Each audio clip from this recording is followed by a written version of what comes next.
আমাদের আগের ভিডিওতে আমরা আলোচনা করেছিলাম কিভাবে 64 জন যোগিনী দেবীদের সৃষ্টি হয়।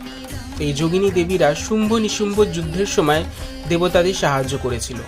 দেবী কালী এবং সপ্তমাতৃকা দেবী অর্থাৎ টোটাল 8 জন দেবীদের এক একজনের 8 জন করে সাহায্যকারী হিসাবে এই দেবীরা যুদ্ধ করে। অবশেষে নিশুম্ভ যখন মারা যায় তখন শুম্ভ এই দেবীদের দিকে গর্জন করে বলে যে দেবীরা অন্যায়ভাবে অন্যের সাহায্য নিয়ে যুদ্ধ করেছে। সেই সময় সমস্ত দেবীরা একত্রিত হয়ে এক শক্তিশালী দেবীর রূপ নেয়, যাকে মহা সরস্বতী বা দেবী চণ্ডী বা অনেক জায়গায় দেবী কালী রূপেও অনুমান করা হয়। যুদ্ধ জয়ের পরে দেবী কালীর নাম চারিদিকে ছড়িয়ে পড়ে এবং পরবর্তীকালে ধূম্রলোচন, চণ্ডমুণ্ড এবং রক্তবীজের সাথে যুদ্ধের সময়ও এই যোগিনী দেবীরা দেবী মহামায়াকে সাহায্য করেন।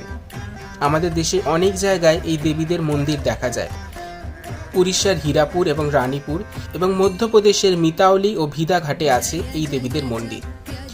সাধারণত প্রকৃত গুরু ছাড়া এই দেবীদের আরাধনা করা উচিত নয়।